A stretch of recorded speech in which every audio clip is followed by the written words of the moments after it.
Billy Guevara is a journalist that worries about more than the next big story. Guevara lost his sight after his first year at TSU.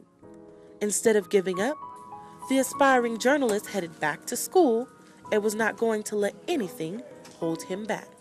Success does not require sight, it just requires heart.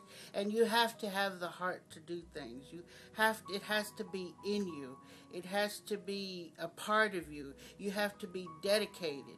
That's why I tell everybody, if I can do it, you can do it. And that's what they hold on to.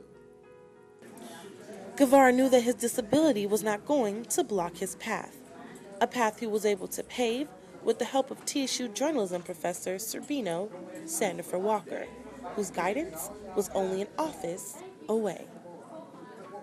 A lot of mentors at Texas Southern were on my side. Miss Sandifer Walker, was my journalism professor, and she was the main one that set me aside and said, I'm going to challenge you just like the rest of my students. You can't use your blindness as an excuse. And I held that close to me too, because that's exactly how I wanted to be treated. That's exactly what I wanted to hear. And then when I would go out and do interviews and do stories and take the computer classes and be on time for everything and make the deadlines, I knew that I was doing something good. 9.5% of more than 300,000 blind Texans have obtained a BA degree or higher. Thanks to hard work, persistence, and a little technology, Guevara graduated with honors. Conquering a university was only the beginning for the 04 graduate. Now is the time for Guevara to enter the competitive world of reporting.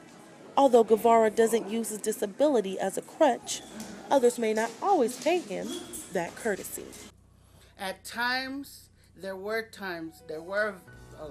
several times that the person that was being interviewed did not know I was blind. And when I walked in with my guide dog, they would say, oh, I didn't know you were blind. And I would tell them, I didn't think it mattered. So that's what I would tell them. But it never occurred to me that the discrimination is still out there. Guevara hopes to inspire others with his story, a story he will one day tell in a non-fictional novel of his journey, a journey that Guevara hopes will leave a legacy worth remembering. Today's journalists struggle to keep up with change, a change that may seem impossible if you were blind. But TSU graduate Billy Guevara defeats the odds. I'm Sammy Noel Thompson, reporting for KTSU TV.